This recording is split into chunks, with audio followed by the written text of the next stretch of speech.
You're listening to the Horror Spot Podcast. Jesus Christ, you don't know the rules? Have an aneurysm, why don't you? There are certain rules that one must abide by in order to successfully survive a horror movie. For instance, number one, you can never have sex. Big no-no! Big no! I'm a dead man. Keep him in popcorn. Sex equals death, okay? Number two, you can never drink or do drugs. No, the sin factor. It's a sin. It's an extension of number one. And number three, never, ever, ever, under any circumstances say, I'll be right back. Because you won't be back. I'm getting another beer. You want one? Yeah, sure. I'll be right back. You see, you push the laws and you end up dead. Okay, I'll see you in the kitchen with a knife. Welcome, everybody, to a new episode of the Horror Spot Podcast. I'm Blake.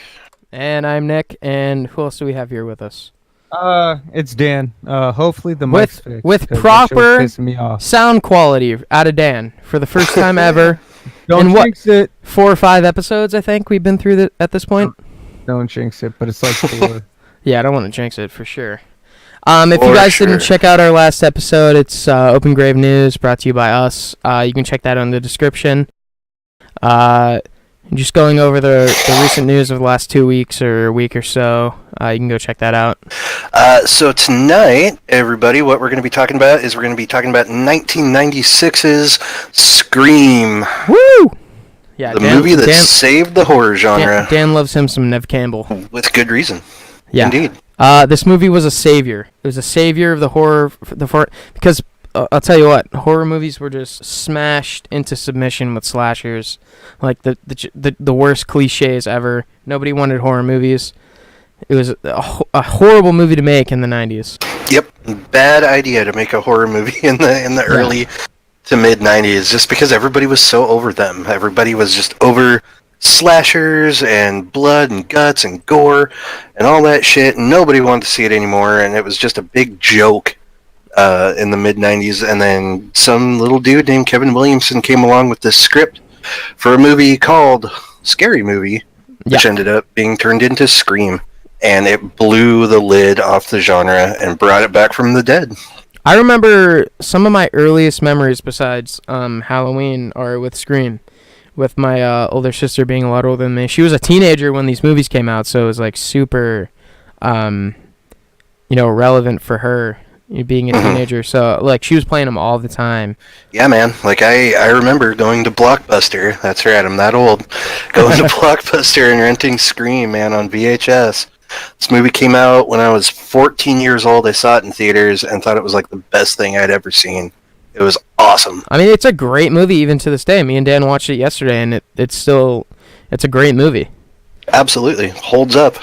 I mean, unlike a lot of most horror movies, like back when, I still like Urban Legends to a certain extent. I mean, Urban Legends has one of my favorite openings of all time with Brad Dourif. That's the only reason why it was your most favorite. Yeah, I mean, Brad Dourif's obviously a huge horror guy, but like I Know What You Did Last Summer, that came after. Like, it was very similar. Obviously, H2O even had a lot of influence from Scream with the soundtrack, with the huge big soundtrack. So the horror genre has a lot to owe to this movie. Absolutely. I would even go so far as to say that, actually, you just said it, right? The horror genre has a lot to owe to this movie. From mid-90s going forward, I don't think we would have gotten half or any of the movies that we got if it wasn't for Scream. Even then, like, just like Halloween or Friday the 13th, even, where it created a lot of work opportunities for actors. Like, you have what's his name that played Stu? Lillard. What's his name? Matthew Lillard. Yeah, Matthew Lillard. You had Nev Campbell. You had Rose McGowan. David Arquette. Courtney Cox, I think, was already in Friends at that point. But like this is definitely the movie that had more stars than any other horror movie at this point. It was just for sure. Just so many people you already recognize. It was crazy. For sure, yeah. I mean, that goes back to what I said in previous episodes, where horror movies are just like the leap board for stardom in some cases. Yeah, it's a huge stepping stone. Right, but for this one, it is special in a couple other ways, because it also has Drew Barrymore in it. Right, yeah. While she was a star on her own, right? So like E.T., Firestarter, all those movies back in the day. Clean from the drugs, though? Yeah, see, that's the thing, is that she was just now making her comeback. Yeah, it was a huge resurgence for her, yeah. Huge resurgence. It was so lucky she got on this movie. And Drew Barrymore is the reason that Wes Craven agreed to do this. He didn't want to do it. Oh, really, really? Yeah, but it was Drew Barrymore that convinced him to do this movie. And not only that, but he had a bunch of problems along the way. Like, he didn't want to change the name from Scary Movie. He wanted to keep it to Scream. Then they called it Scream, a Scary Movie, and he still wasn't okay with the title. Miramax was just super difficult with him the entire time the movie was in production. Yeah, Dimension, actually. Yeah, Miramax Dimension, yeah. And, I know, like, right now, a lot of shit's being heaped on the Weinstein brothers.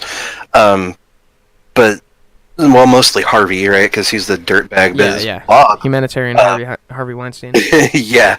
It was Bob Weinstein that actually got this movie through, because this Scream had to go back to the MPAA like 9 times. And that's the thing, like, Harvey was more of the, like, big A-list celebrity kind of guy. He dealt with all that stuff. Where the other one Bob was behind Bob the scenes, was exactly. Yeah, he was really the mover and the shaker, and Harvey was just soaking up the spotlight, whatever. But yeah, I mean, there's a famous story that Bob Weinstein went to the MPAA and said, "Look at this like a comedy, not a horror movie, but like a comedy, because like it was bordering an NC-17 rating. They just had to cut so much out of this, and then finally when Bob Weinstein went there, it got passed as an R, right? And like Wes Craven didn't want this to be an NC-17 because nobody would see it. And you know what? Which was a soft R. It was a very soft R. Like, it was barely in that rating. Oh, yeah. Yeah, well, by today's standards, absolutely. Yeah. But, like, back in the 90s, dude, it was very uncommon to see, like, people with their guts ripped out. Like, you see Drew Barrymore's character and her boyfriend's character at the beginning of the movie. Like, I remember seeing this in theaters and seeing that, like, zoom up of her hanging in the tree with her intestines speaking of which, like, speaking of, what was it, Miramax or Dimension? Dimension? Dimension. Dimension had a huge grasp on the production of this movie, just like they did with, what was it, part 7 of Friday the 13th? The New Blood? With the New Blood. Yeah, so they had a huge grasp on the production, so like they censored out so many things, like with the scene where Drew Barrymore gets stabbed initially. Wes Craven lied and said that that was the only cut he had for that scene. Yep. Obviously that wasn't true. Why would he have one cut? So he passed that through as the only scene. Then, like you just mentioned with the zoom in on her hanging body, initially it was supposed to zoom in very slow, but the studio was like, no, we have to make it really quick so it's not too violent. So like, just like with the New Blood, they were really, really, really just dipping their toes into the production of this movie. And sure, or even things like so you wouldn't even think that they would like take issue with. So like in the scene later on, after Stu and Billy are revealed to be the killer, right? And there's Spoiler like alert. a shot. Yeah, spoiler alert if nobody's seen this movie that came out, over 20 years ago, 22 years ago. Where there's this scene where like they have Sydney's dad is on the floor, he's all tied up, and then like just almost off camera, well, not really, also in the foreground, there we go, that's where I was going with that. In the foreground there's Stu's hand, and there's like just blood just running off his hand. That was one of the things that the MPAA took issue with. It's like, really? Well, we can't have moving blood. I'm like, are you kidding me? What? Right now? You can't have moving blood? that's the most ridiculous thing I've ever heard. Or, another Right? thing was when Stu's girlfriend, I can't remember her name, or Rose McGowan's character, Tatum. Yeah, Tatum. When she got cut in the garage on her arm, the first thing that really made it real for her, that was completely cut out in the TV version. Obviously, a TV cut's going to be a lot different, but they cut that out as well. As it's a weird time because horror movies were so graphic beforehand, and that's that's exactly the type of thing that these studios were avoiding because they were they were dying at the time. Surprisingly, this movie did very well. Brought in, modern technology. It was the first time they ever really did that. Besides, like, When a Stranger Calls. That's the most similar. I'd say probably the most similar horror movie to Scream to the technology part of it anyway, or Black Christmas even. Yeah, with the telephone calls. Yeah, so and cell phones too, right? I mean, that was, I think, the first movie in horror used where like a cell phone was like a plot device. Yeah, or even Sydney when she gets attacked for the first time, she calls the police through her Mac. Like it's it's a weird, like nobody was doing that in horror movies. Scream on its own, man, is just so self-aware, like, of the horror genre. Right? Yeah, absolutely. Like, I mean, you got Randy's Rules, right? Which, I mean, like every horror movie up to this point, spot on. And then Sydney talking about how, like the big-breasted blonde should be, running outside the house instead of running up the stairs, and then she runs up the stairs herself. Yeah. Right? So it's a self-referential. Well, then it does parody. then it does the whole Casey Becker thing where she drops the knife like Laurie. Like there's a lot of things that they threw in there just to be, it's so obvious in the way that you don't even notice it's happening when it's happening. Yep, absolutely. So, Dan, what do you have to say about all this? Yeah, sorry, Dan. No, that's fine. I was just going on. I thought it was all interesting. Okay, well, why don't we get into the cast here? Yeah, Sure. I was waiting for that part. Yeah, we were just kind of going on and on and on about the movie. Yeah, no, I was here. I was listening. All right, so let's go in order of appearance, I guess. Or not? No, I mean sort of. We'll go. Obviously, Drew Barrymore. That was the biggest. That was the biggest ploy of the whole movie. They had her in all the posters. They had her in all the trailers. Like, it was the biggest ploy ever. I'm so glad I wasn't really around to see all that because, if I was a Drew Barrymore fan, I'd be expecting to see Drew Barrymore. But and then they turned around. They're like, "Psych, bitch." Yeah, she's dead exactly. in the first 10 minutes. Exactly. I remember seeing this in theaters and thinking to myself, my little teenager brain was like, what the fuck? They just killed, presumably the main character. Yeah. Right? It was the biggest red herring of the entire movie. So yeah, I mean, I know we had talked about like Blair Witch being perfect marketing. No, fucking Scream had it they got the viewers. They got them. Yeah. You know what movie did that though? Where like they had somebody, presumably the main character, but they killed them off relatively early in the movie. The fucking recent Godzilla movie that came out. With Bryan Cranston. Oh right, yeah. Or even Friday 13th Part 3. That's another Part 2 actually. Sorry, that's another good example for. Yeah, that's the one that really gets your goat. Like you off. I mean, at this point, I don't even know that it's necessarily a bad thing to do that, because you go into obviously cliches are like super prominent in horror movies, and you expect these characters that you think are main characters to stick around, but like for Bryan Cranston or Drew Barrymore or Alice from Friday the 13th, you don't expect these characters to die. So when it does happen, it gives you more of an emotional reaction than if they stuck around for the whole thing. Well, they just wanted to let you know that they weren't fucking around. Yeah. On the poster, they go turn around, they ice real quick. They're like, ain't nobody safe. Well, that's the same thing as Joseph Gordon-Levitt in H2O. This is the second time I think I've brought up H2O, but he was in the trailers. He was in I don't think he was in the promo pictures, but they killed him off right in the beginning of the movie. He was fresh off of what was it? Third Rock from the Sun. Yeah. Yep. So yeah, he was a pretty big star at that point, and they just were like, all right, yep, fuck him. See ya. Yeah, but yeah, man. So going into the cast list, we got Drew Barrymore, of course. And even though you don't see him, we got Roger Jackson as the voice of Ghostface. By the way, yeah, right. Who, by the way, was a temp on the project till they realized how good of a voice actor he was, and they kept him around. Which is crazy. Yeah, how lucky is Roger Jackson? Luckiest dude to ever do a voivoiceover, I would imagine. Jesus Christ, I can't even imagine. He's still doing the voice to this day. Yeah. Like with the series? No. Yeah. No. He did the voice in the series? I don't think so. Yeah, he did. I will IMDb that right now. Bro, I will do it. 100% certain.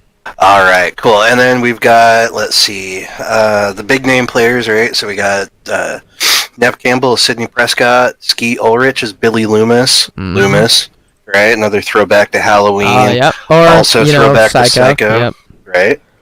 Absolutely. We got Courtney Cox as the aptly named Gale Weathers. Hey, Nick. Yeah, it wasn't him. It was Mike Vaughn as the voice, so shut your mouth. No. Scream TV series 2018. Mike Vaughn. 2018 is the 3rd season, you dipshit. Shut up. Who in the fuck is Mike Vaughn? That's the guy that did the voice in season 1 and 2. Now shut up. Anyway.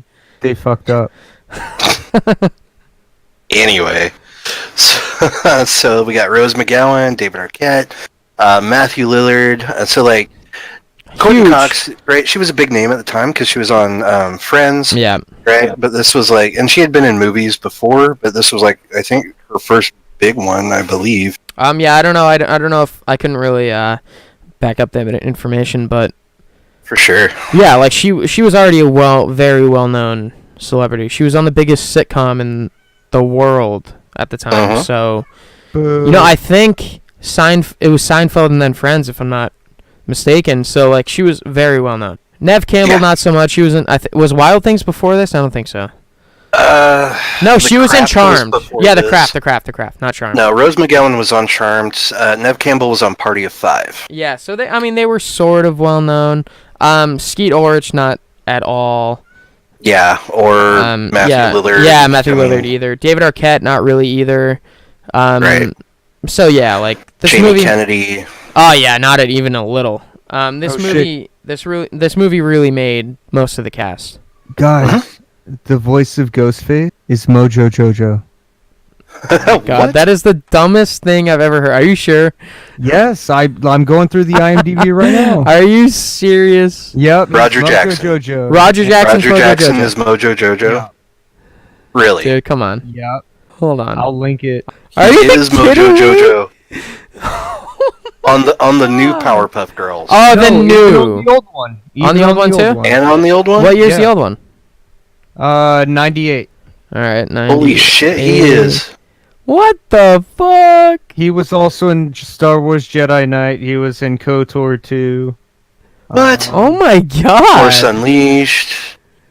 Damn, dude. All right, so- Monkey Island. All right, so we just found a bunch of information about Roger Jackson. Let's go back to him. He has a really good track record.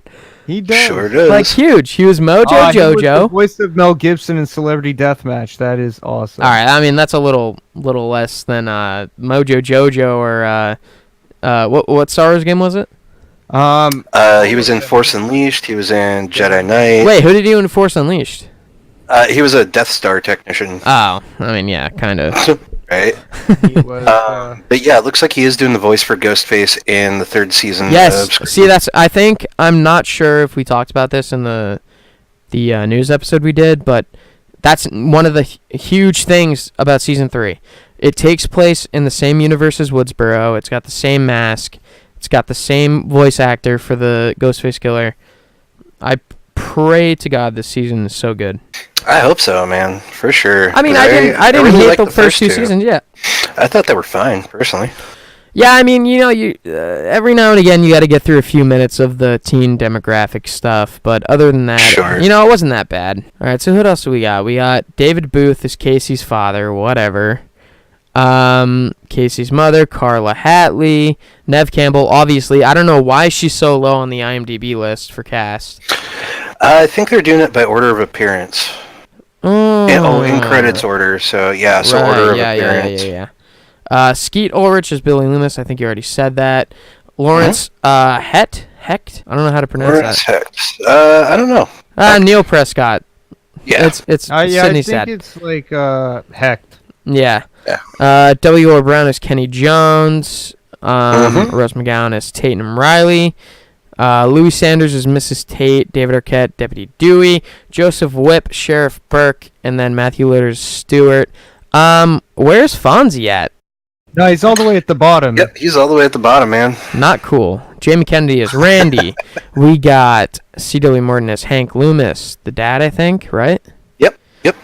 Billy's dad. Frances Lee McCain is Mrs. Riley. That's Tatum's mother. We got Liev Schreiber. He's kind of in the movie as Cotton Weary. Oh, Liev Schreiber. That's another huge name. To come out of this, yep. We And he's got subsequently in Scream 2, I believe, Yep. and 3.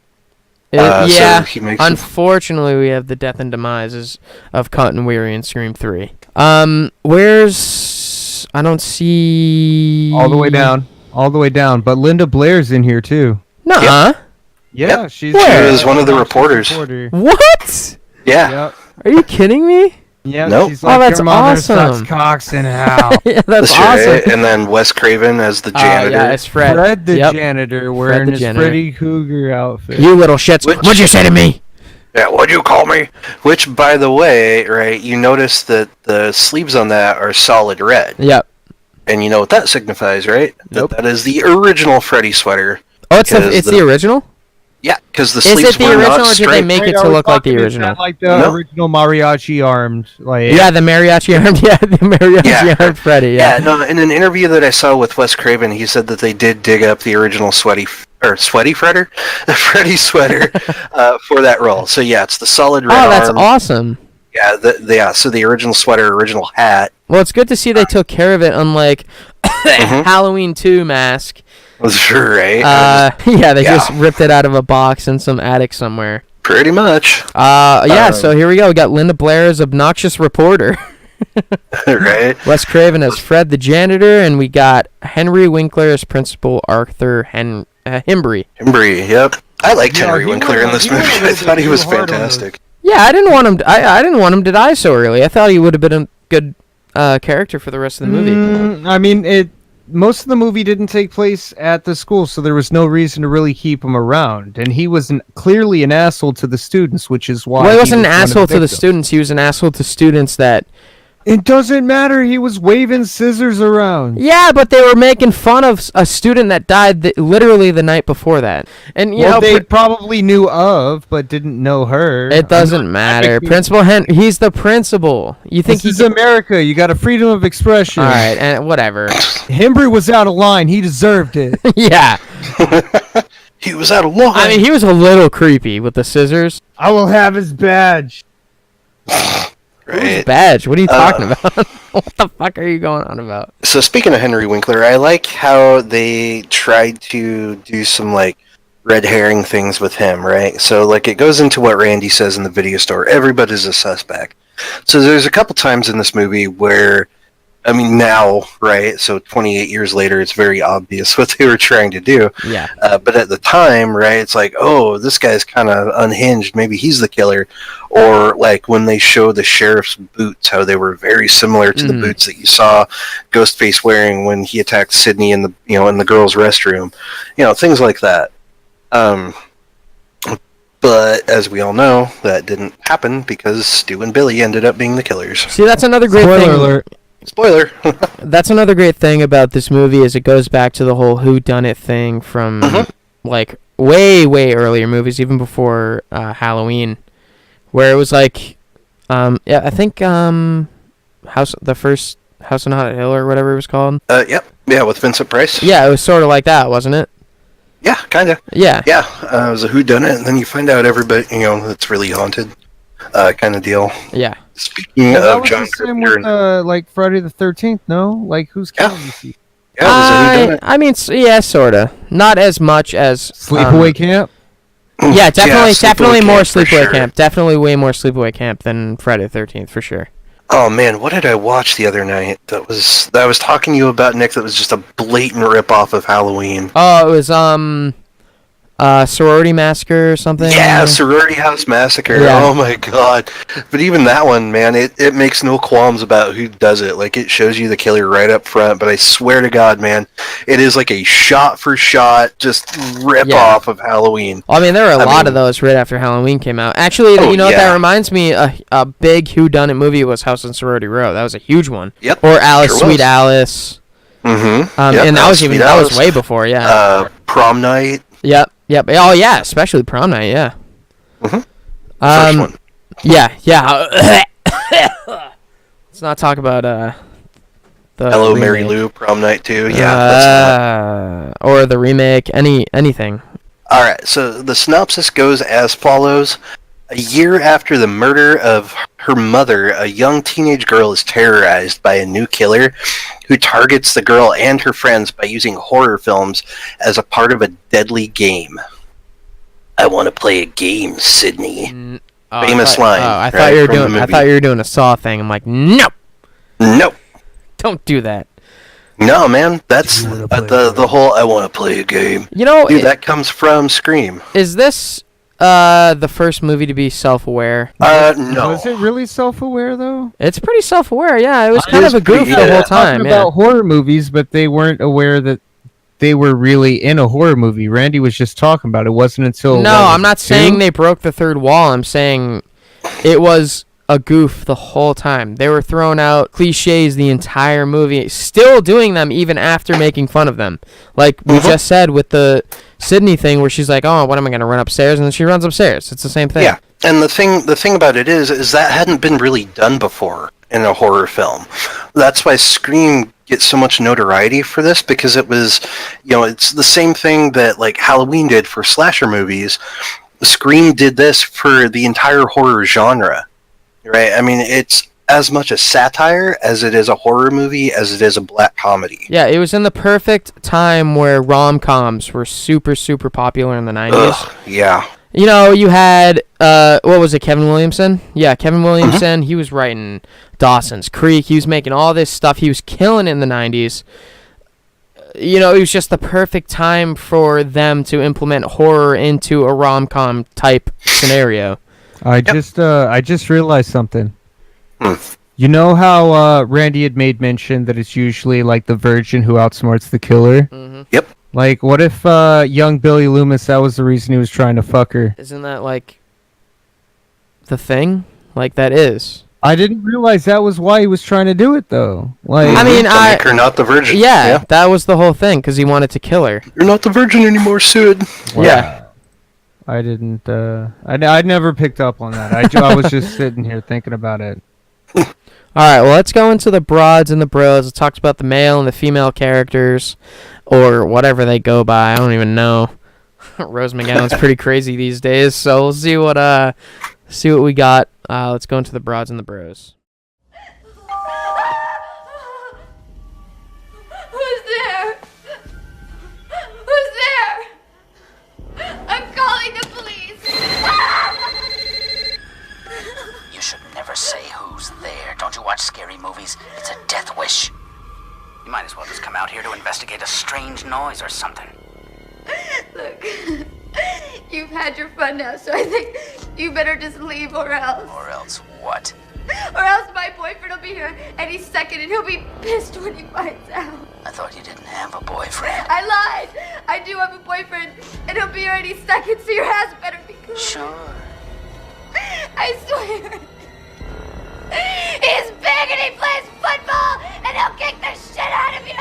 I'm getting scared. I'm shaking in my boots. So you better just leave. His name wouldn't be Steve, would it? All right. So first up, of course, let's talk about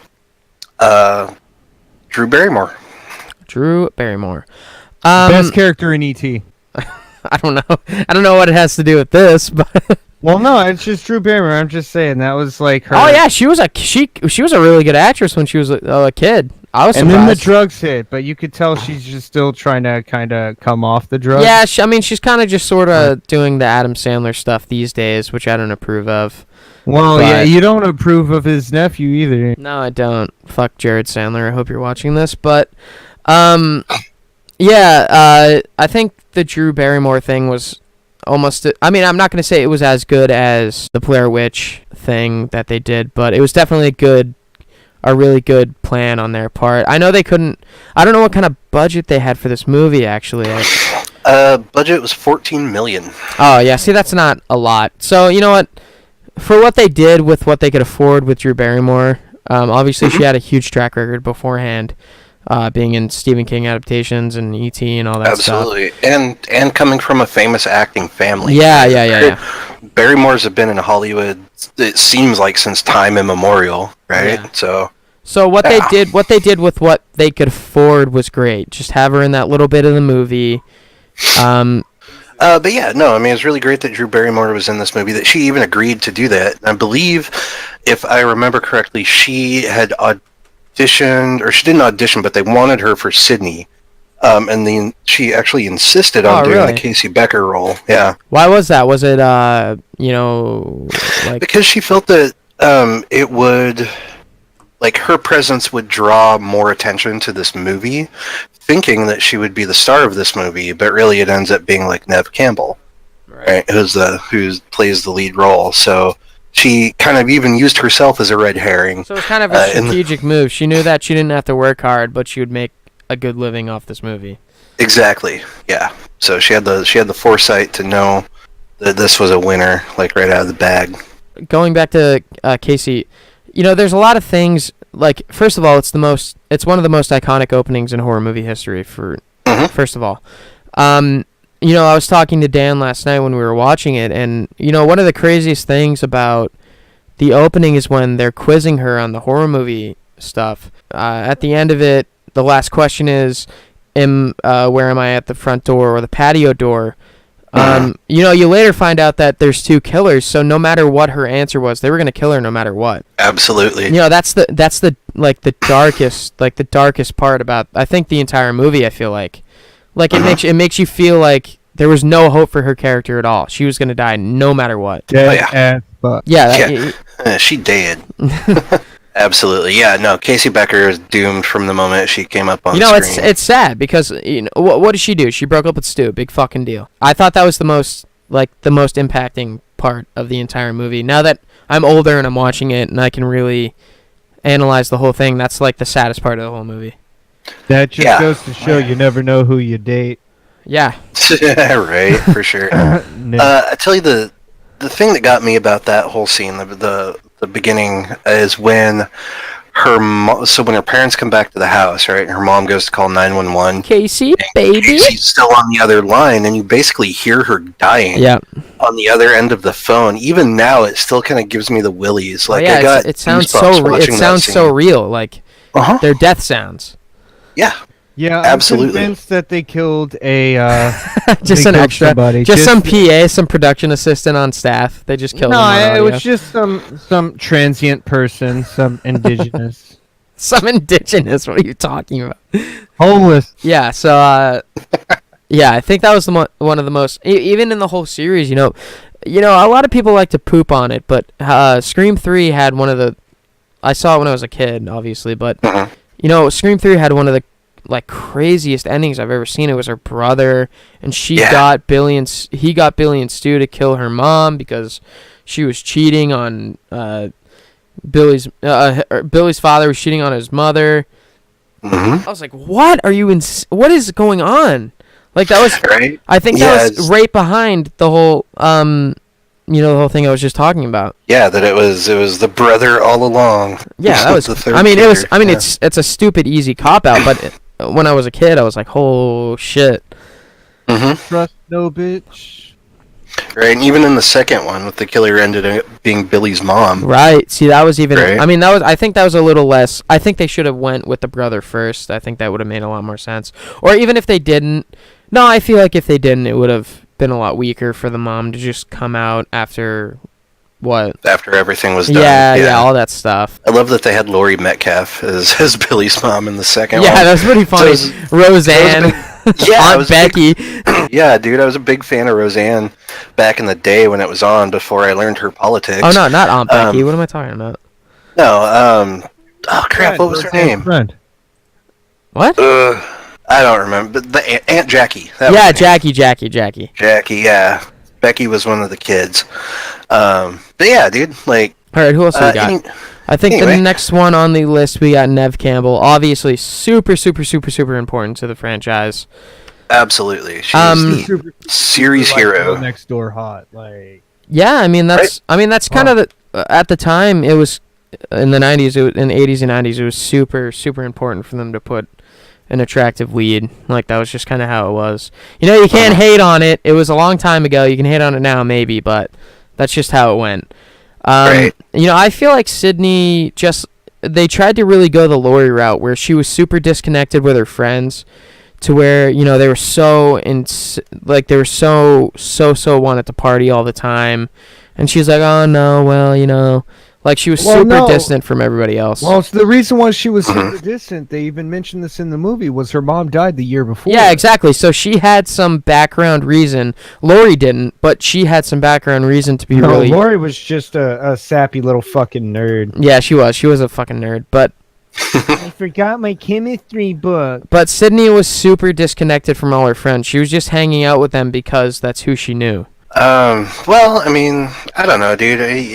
It takes a long time to get over the death of a parent, so I could totally understand that, Sydney, even a year after, right, her mom being murdered, would still be, like, super bummed out. Like, I remember when my dad passed away, it took a long time for me to get over that. I was, like, 25. And it's not an easy thing to get over, and especially with Billy, like, bringing it up and comparing it to his parents getting divorced. Like, get the fuck out of here. But, yeah, so the thing I really love about this series, and especially Neve Campbell, is that you are literally watching the character of Sidney Prescott grow up throughout the 4 movies, right? So you have teenage Sidney in the beginning, right? 16 or 17-year-old.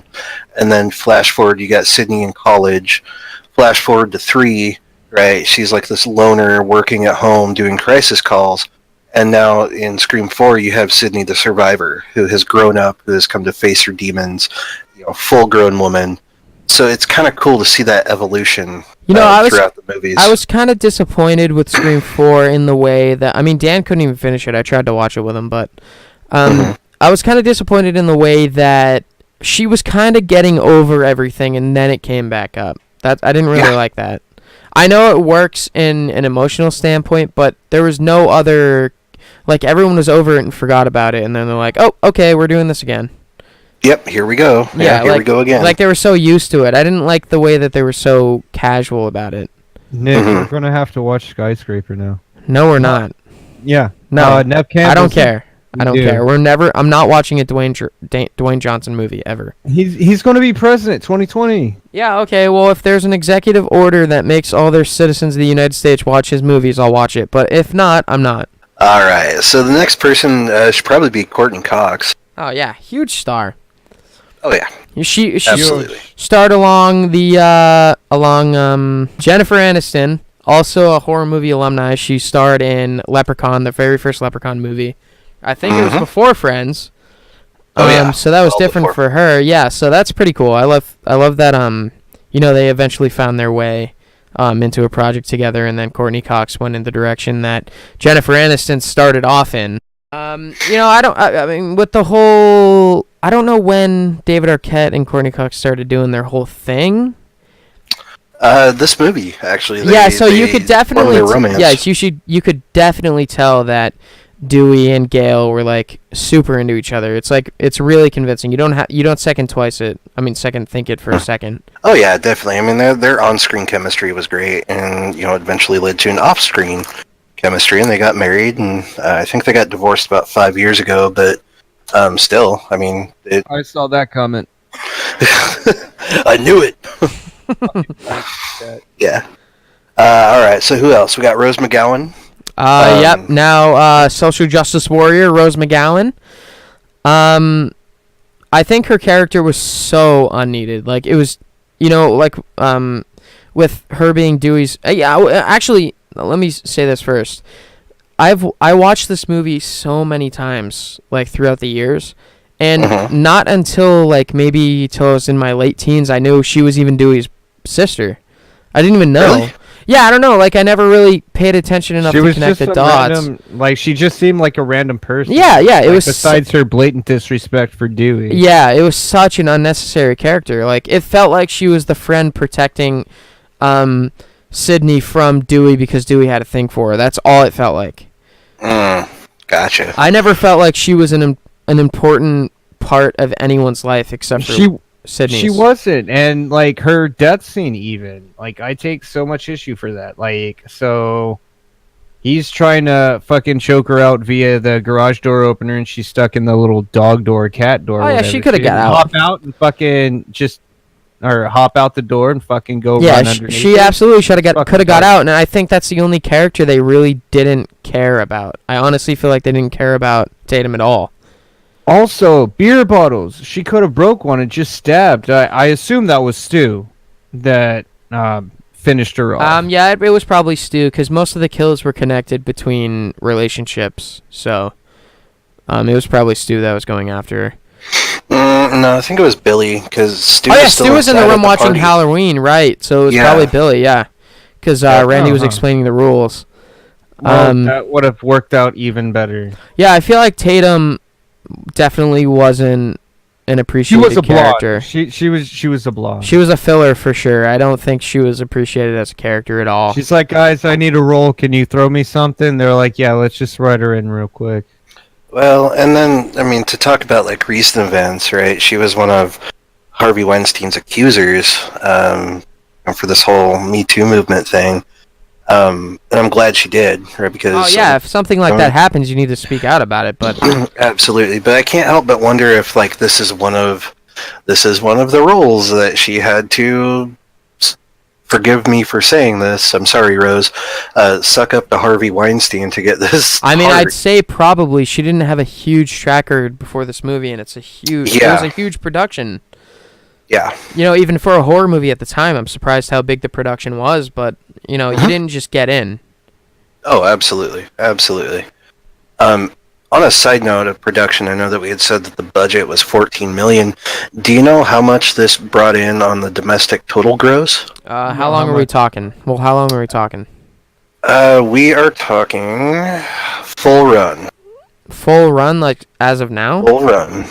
Let's see. Hang on, I'm looking up at the times. Opening weekend. Opening let's see. weekend, I'll say it was 70 million. Opening weekend? Wrong. Opening weekend and only brought in $6 million. Jesus. Yeah, but like worldwide totals, after all said and done, and this is including domestic and foreign, brought in $173,046,663. You know what? My first guess was going to be wrong too. I was going to say 190 million. So there was no winning for me. But I mean, on a $14 million budget to Oh, bring in yeah. total, $173 million. Yeah. Yeah, I think they had a few more people on production staff after this movie came out. Yeah, totally. Who else? She didn't even have a full grasp of like in Hollywood. She had like maybe 5 roles. Encino Man. Yeah, I mean that was. Biodome, I mean, small Encino Man and stuff. Biodome were huge movies. First of all, you know, so Nah, they were okay. no, they were huge movies. Pauly Shore was killing it. Yeah, Biodome was huge, and Yeah. Encino Man was huge. Absolutely. Yeah. So I still love Biodome. I mean, I'd It's a say great Rose movie. McGowan at the time was bigger than David Arquette or Skeet Ulrich or, you know, Sure. a lot of the people on the cast at the time. Yeah, man. David Arquette was pretty much like cast in like little quirky roles too. Like, Yeah, you know, kind of- his whole family, like everyone, all of his siblings, they're humongous actors. His Mhm. father was a huge actor. His grandfather was even a huge actor. You know, Yeah. you had obviously Nightmare on Elm Street 3. His sister was her breakout role. Mhm. You know, so I think he had a pretty easy, not an easy in, but he had more of a chance than everybody else. Sure, absolutely.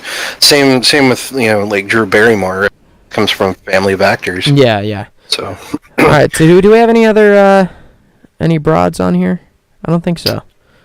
not for the main. I mean, cast. fun fact, we already talked about it. Linda Blair's in it as the obnoxious reporter, but Yep.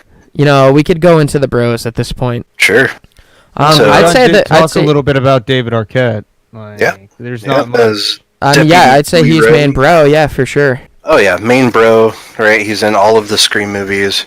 So yeah, I would definitely say he's the main bro. For sure. So, young cop, kind of goofy, doesn't get a lot of respect from his sister. No, Tatum, he gets almost really. none at all. Right. Which is for pretty sure. regular if you have a sibling, if you know how it is. But I she mean, was but just- if your sibling was a cop, right? oh yeah, she was just If your blatantly sibling was a cop disrespectful. and motherfuckers were getting murdered in your town, you'd show your relative just a little bit more respect because they could just be like, let that bitch get iced. I mean, don't give a also fuck." we can talk about this. I told Blake about it minutes before we even started recording this. The whole theory that Dewey's the third killer.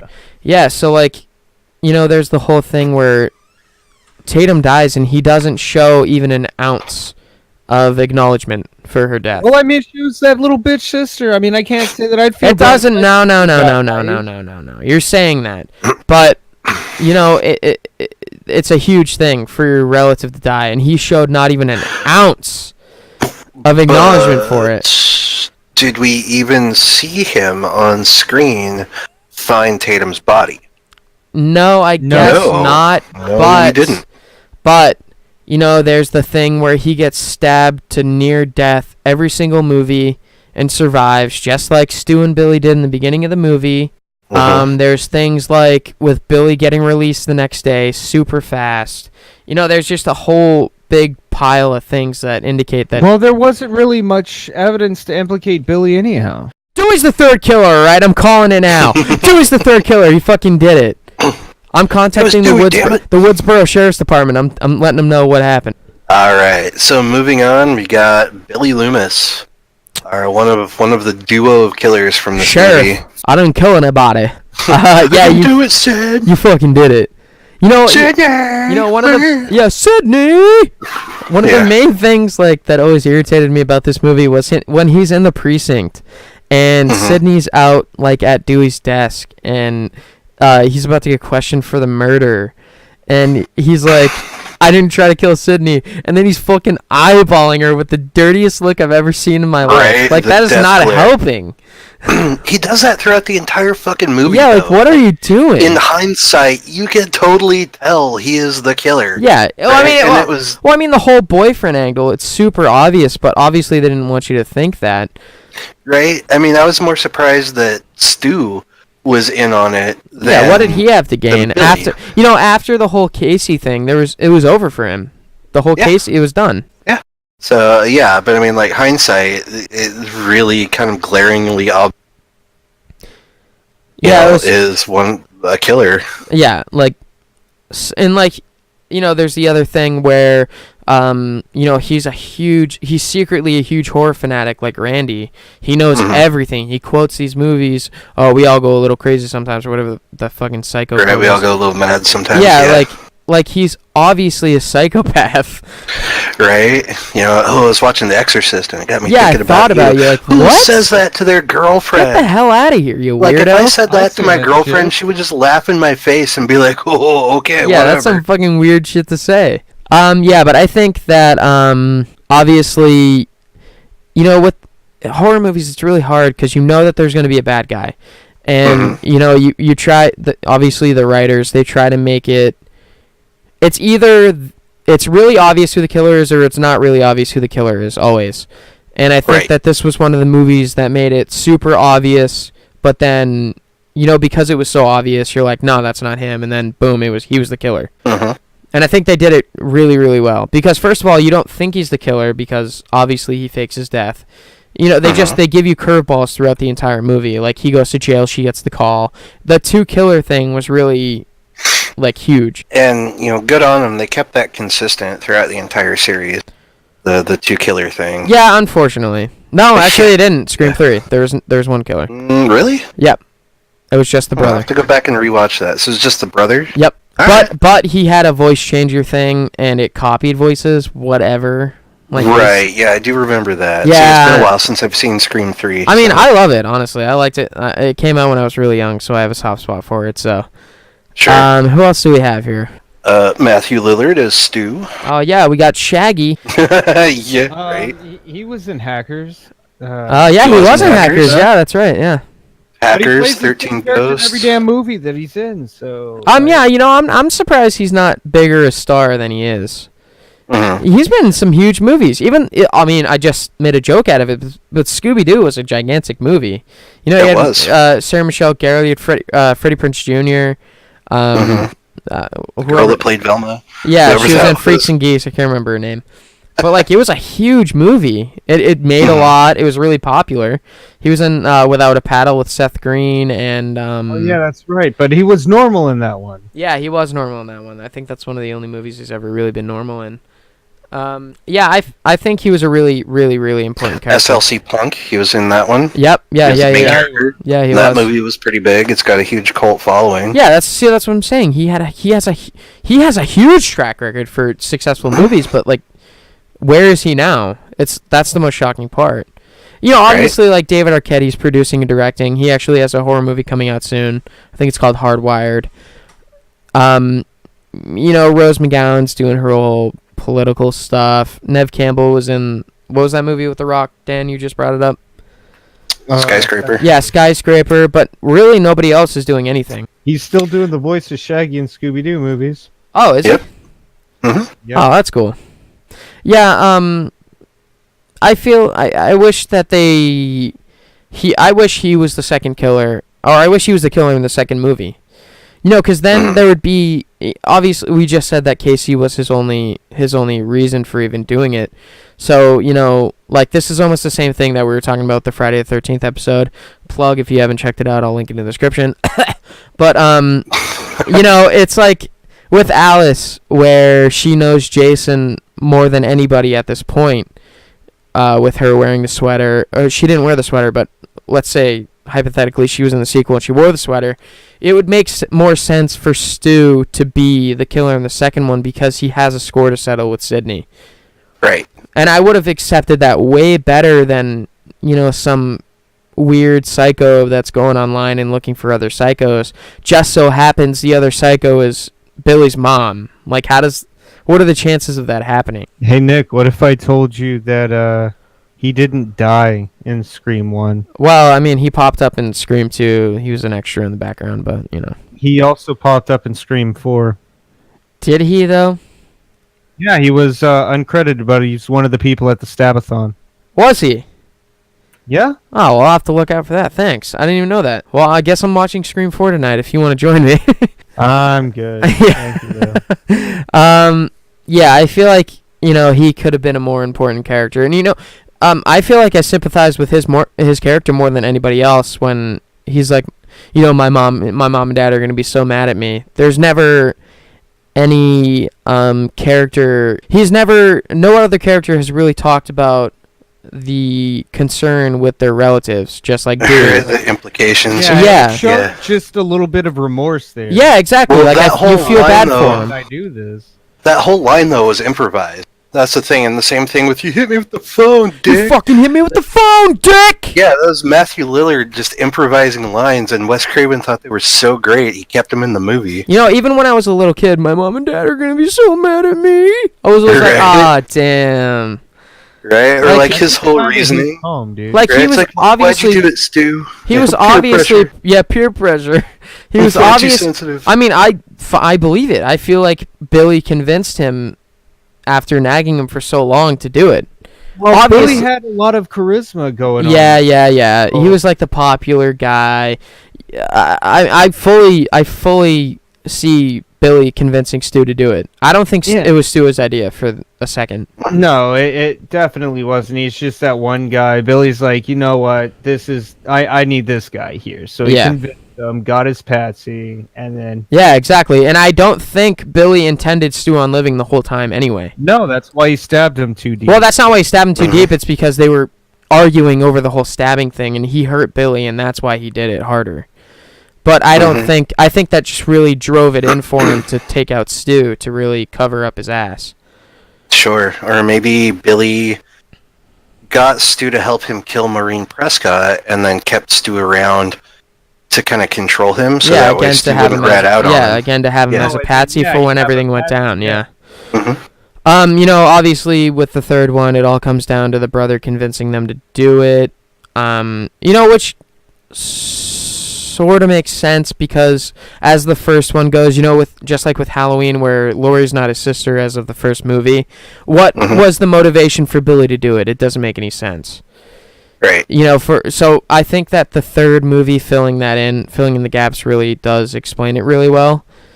But you know, I don't think Stu had enough motivation to go as far as he did. I think Billy really pushed him. I mean, it's possible. Yeah, I mean, Billy does kind of give away a little bit of a motive, right? You know, your mom was sleeping with my dad, that's why my mom left, blah, blah, blah. I mean, Sexual frustration. Sydney wasn't sleeping with him. sure, it could be any number of reasons, right? Or, as Randy said, it's the millennium. Motives are irrelevant, Yeah. right? I mean, I Which- don't think that was the case for Billy, but Yeah, no, definitely not. he had a lot of shit going on. I mean, it's a lot of like white people first world problem shit, but he went a little overboard with it. Mhm. I think Stu was just pissed off that Casey broke up with him. That was it. And I think it happened really soon before. We don't know when it happened, so I think it happened really soon before that, and Billy convinced him. That was all. Sure. So going on with bros, I think we went through the bros already. We have Jamie Kennedy as Randy, Right. which is the most self-aware character in any movie ever made. Also, He really is. Yeah. has 50% of an idea of what he's talking about. Yeah, I mean, as of the second movie, sure, yeah, he was really wrong in the second movie with the aliens quote, but, I'll even admit this. When I was a kid, I got a lot of my knowledge and movies to watch from Randy. Bringing up Black Christmas and The Howling, Halloween, all these movies. I watched a lot of movies because he brought them up when I watched Scream when I was a kid. Yep, absolutely. If they would have just watched Prom Night, they could save Yeah, themselves yeah, some exactly. time. Prom Yeah. Night. That's another thing I love about Scream is it's so damn quotable, right? Like Kevin Williamson's script, his dialogue, he really did have his finger on the vein of, at the time, 95, 96. Oh yeah, he was absolutely the best interpreter for 90s teen writers. Absolutely. I mean, so shortly after Scream came out, there was a movie that came out that was called Teaching Mrs. Tingle. Kevin Williamson wrote that originally too. Originally, it was called Killing Mrs. Tingle, but they changed it because it was around the time that the Columbine murders happened. She was so a they teacher, changed yeah. it. Yeah, exactly. Yeah, I was a teacher. But I mean, Kevin Williamson was also responsible for Dawson's Creek, right? He also did that. co-wrote H2O, I think. He He had had a an story uncredited, credit. yeah. Yeah, story credit on there. I think he was involved in the faculty. Yeah, yeah, he was, yeah. I don't know about Urban Legend or I Know What You Did Last Summer. No, it was either Urban Legend or I Know What You Do Last Summer. He definitely co-wrote one of those. Okay. But yeah, I mean, dude, Kevin Williamson is oh god, what's that guy's name that did a bunch of the movies in the 80s? Like Ferris Bueller's Day Off and 16 Candles. I don't remember his name. John Hughes. Yeah, There we right. go. Or Spielberg, even. Yeah, or Spielberg. I mean, Kevin Williamson, I would consider him a bro for this movie just because his influence, Yeah. is there. He created it, Kevin Williamson also did a lot of the story for the TV show too, which is I just found out right now. Yeah, I feel like he was definitely close, or he was really. It was just like with what's her name, John Carpenter and Deborah Hill. Deborah Hill. He was the Deborah Hill of this movie. He was Absolutely, he was really good. I'd say even better. Totally. It was kind of out of. Oh, by the way, he did the screenplay for I Know What You Did Last Summer. It was accurate. It was believable. You could definitely tell that these characters were teenagers. It's not like with movies where you have 30-somethings playing 17-year-olds and they're not. You go through this movie, these kids are in high school. Mm-hmm. Absolutely, for sure. I mean, they play the part. They're naive, like kids are naive.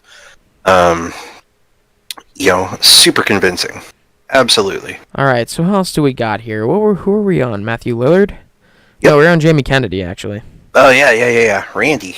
Yeah, I think the most annoying part about Randy is he knows better and everything's going on, and he still doesn't get the fuck out of there. That's the most annoying part. He's getting drunk with everybody else. What are you doing? You're breaking your old goddamn rule. He's like, don't drink, don't have sex, don't say I'll be right back. You want another beer? I'll be right back. Yeah, I'll take one. I'll be right back. What are you doing? Right. Stop Yeah, it. exactly. You know way too well that something bad is going to happen at this house. A party? Come on. Right, with all these killings happening. Yeah. I mean, that's Plus, he just said the prime suspect was Billy, and Billy's in the goddamn house. Mm-hmm. Exactly. funniest part of that movie though is like when it's just him on the couch watching Halloween, and he's all like, "Turn around, Jamie, Jamie, turn around." Behind you. Behind you, Jamie, and then Ghostface is behind him, right? Thankfully, Sidney screaming outside saved his life. Yep. Way to go, you know Sid. what? My least favorite Was that thing. what saved him though? Because Yeah, there was no. a 30-second delay. Yep. So what killed him? What killed the cameraman outside? I guess we don't have to talk about him, but what killed the cameraman outside was he saw the footage of Randy being like stalked from behind, and he's like, "Turn around, kid, turn around!" And that's what the delay did. It sent Ghostface outside when Sidney screamed. Ghostface came outside, saw the cameraman, killed him, and then went after Sidney. What's with women trying to escape through small ass holes in that movie? Yeah.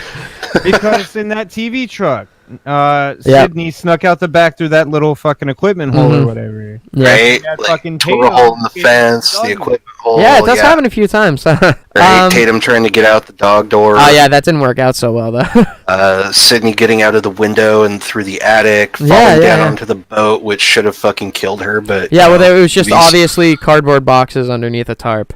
Right. So as I was saying, the most disappointing thing in the series, I think, was Randy's death in the second movie. Oh yeah, Like absolutely. for sure, it was unexpected. And again, when I was a kid, I was watching these movies, and I didn't really. Well, yeah, it was unexpected because he thought he knew what the fuck he was talking about, See, but that- he didn't yeah. stick to his own fucking rules, and he got himself Exactly. fired like a That's motherfucker. exactly what I was just saying. Where like, it could have killed him in the first movie if Sidney hadn't yelled outside. He definitely would have died. He would have killed him. But it caught up to him because he's not paying attention to his own rules, and I don't understand that. Doesn't really make any sense. Maybe he's too worried about everybody else telling them the rules and everything. But, even as a little kid watching these movies, I'm young-ish. I'm in my 20s. Watching these movies as a kid when they came out, I never really felt anything for movies. But like when Jamie Kennedy died, it was like a hard-hitting thing. It was shocking to see him die. Absolutely. Well, yeah, because he was such a self-aware, self-referential character. But even then, he made that videotape that showed up in the third one. Yeah. It's like, hey, Sid, if you're watching this, it means I'm See, dead. that was another thing that was like, wow, like they're really, they cared about his character. Sure. Absolutely. You know why? Because Randy is every horror geek, horror director, horror writer, horror podcaster. We are Randy, and Randy is us. Yeah, and they were trying really hard to interpret that in the movie, like make like little bits of them, everyone that made the movie into the movie itself. I think Absolutely. that's all we got for bros. Yeah, man. So let's talk about inspiration here for Scream. So obviously, John Carpenter's fingerprints are all over this movie. Of course, huge everywhere. inspiration. On Kevin Williamson.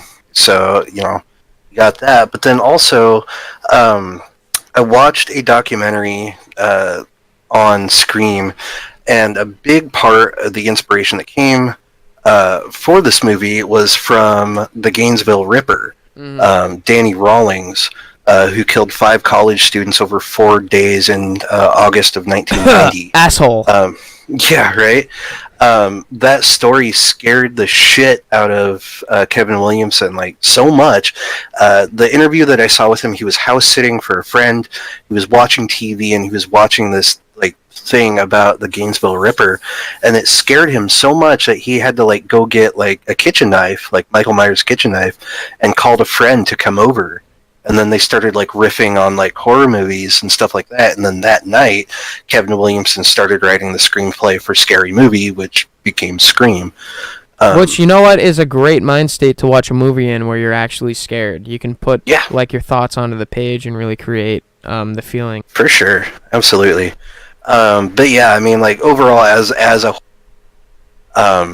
knowing what I know about these movies, John Carpenter's influence is just running throughout this movie, even like in terms of them showing Halloween at the party or certain audio cues, The visual, the verbal references. Absolutely. And just the references that you get in the movie. There's references to Prom Night, Black Christmas, so many other movies, Psycho, just Like name dropping. I think I brought it up before in this. I don't know if we were talking about it before we started recording, but Dan pointed out to me last night when we were watching it that the whole knife drop in the beginning of the movie is a call out to Laurie dropping the knife in Halloween, which is like such a small, like unnoticeable, reference. Because of the same character. Yeah, but like just discovering it last night, like even I've been watching this movie for years and I'm still discovering things about the movie every single time I watch it. Oh man, so I just rewatched it tonight before the cast, and one of my favorite parts of the movie, and I totally forgot about this, was in the beginning when Ghostface is still messing with Drew Barrymore. It was right after Steve got killed, and she's like crying, and then over the phone, all of a sudden, you just hear in the most cocky fucking voice ever, "Hey, we're not done yet." Yep. It's like, oh yeah, you know shit's gonna get real after that. And obviously, with us being like major horror fans, Dan not so much, but even he knows this. With Mrs. Voorhees being the killer, what a shitty question, right? Like, fuck off. Yeah. Like, not Yeah, everybody knows that. If I went up to someone on the street and I was like, "Who's the killer on Friday the 13th?" they say Jason. Like, give me a fucking break. He knew what he was doing. They both knew what they were doing. Yeah, exactly. I mean, Casey was doomed from the start, like we said. All right, so let's go into the antagonists of this movie. Sure. Super iconic. A surprising time for horror movies. It was a total game changer. Had a whole scary movie, entire franchise of movies, making fun of the entire franchise of movies we had already. There were a few things about. I don't know who the costume designer was. I can't remember her name, but I remember watching something a while back, or maybe it was the documentary that The Insider that you had me watch, because I watched it before, so I watched like half of it today. But originally, Ghostface's costume was supposed to be all white, and I feel like the movie definitely would not have been what it is if that was the case. Correct. Yeah. Wouldn't have really been able to hide. No. That's the slightest flicker. It'd been like, "Oh, there's white. Run, bitch, run." Well, again with the whole Halloween thing, it goes with the whole, hiding in the darkness, but the face is white. It's the exact same thing. Yep. Oh, and not to mention that beginning where they killed Drew Barrymore. Parents would have totally saw Ghostface. Oh, absolutely, yeah. Running around in a white suit, yeah. And they're like, "Oh shit, it's a Klansman." Run. Yeah, but I definitely feel like the movie wouldn't even been even half of what it is today if the costume was even. It's surprising, like something as small as a costume change would change a movie so drastically. Just like with Halloween, with they wanted to do a deformed clown mask or the Spock mask originally. Yeah, I definitely don't think it would have worked. Were they going to do a Spock mask? Yeah, they were. They were considering. Oh, they're going to rip off Halloween, huh? No. Halloween. They were going to do a Spock mask instead of Kurt. Oh. Yeah. Yeah. Yeah, that was one of the. Said he just went in and just grabbed the cheapest mask. No, but their idea was Spock. They went in and grabbed just a mask. Yeah, so I saw an interview with Tommy Lee Wallace about that. When he was going for hunting for masks, he found, like a clown mask, and he was going along, he saw the Spock mask, and picked that up, and right next to that was the Kirk mask. And he's like, oh, okay, so a mask of a man. All right, kind of goes with Carpenter's whole, he's just the shape of a man kind of deal, and, he played with it, as we know, and then turned it into the iconic mask. But yeah, I mean, like, the mask for Ghostface, like, I remember seeing this mask, in fucking department stores well before Scream came out. It was just a really common costume that you would see. And, like, Ruby's sold this thing, sold this thing.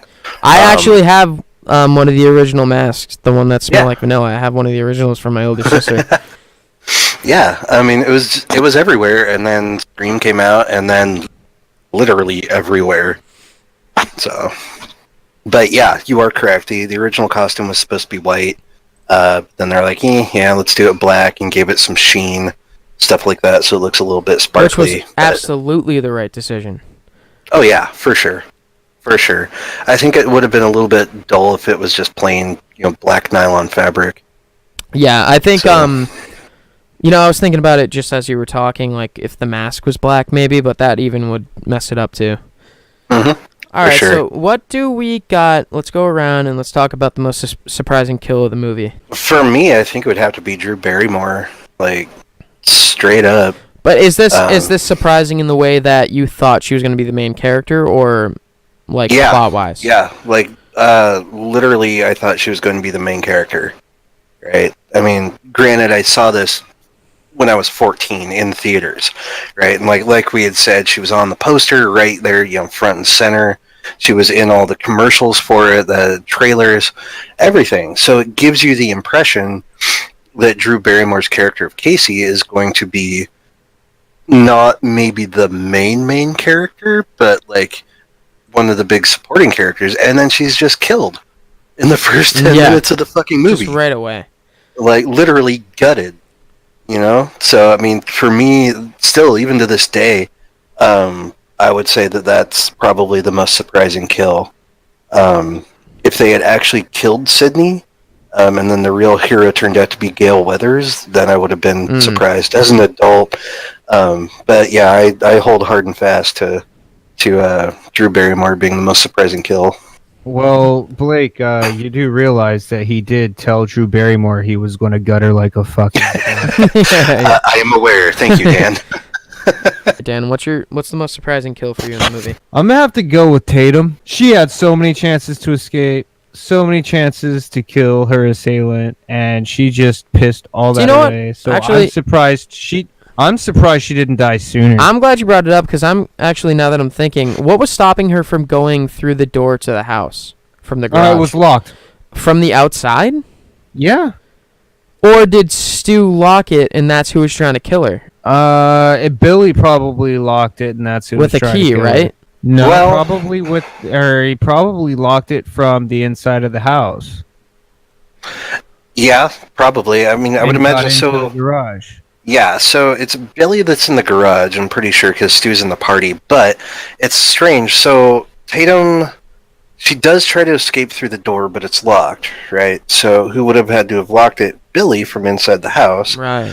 And then... No, you mean Stu from inside the house. No, Stu, Billy would have locked it when he entered the garage. No. Right, and then... Well, Because think about this, most though, because... garage doors have one of those little twisty locks. You can't say that most garage doors have this. What are you talking about? Yeah. Yeah, I don't think we ever see the door being locked. So, let's just assume that was a plot hole then. Sure. Most surprising kill for me, it's kind of a cop-out, I guess, in a way. It's Billy. Even he doesn't die the first time. Yeah, I was thinking that too. Yeah. Like just that second little... Yeah, that would... Yeah, not the second one, the first one. I think that's definitely the most surprising because at that point you're convinced.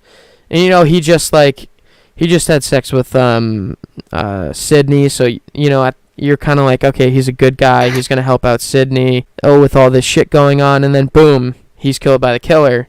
Obviously, turns out he's still alive. So I think definitely the most surprising death, if you can count it, is Billy the first time. For sure.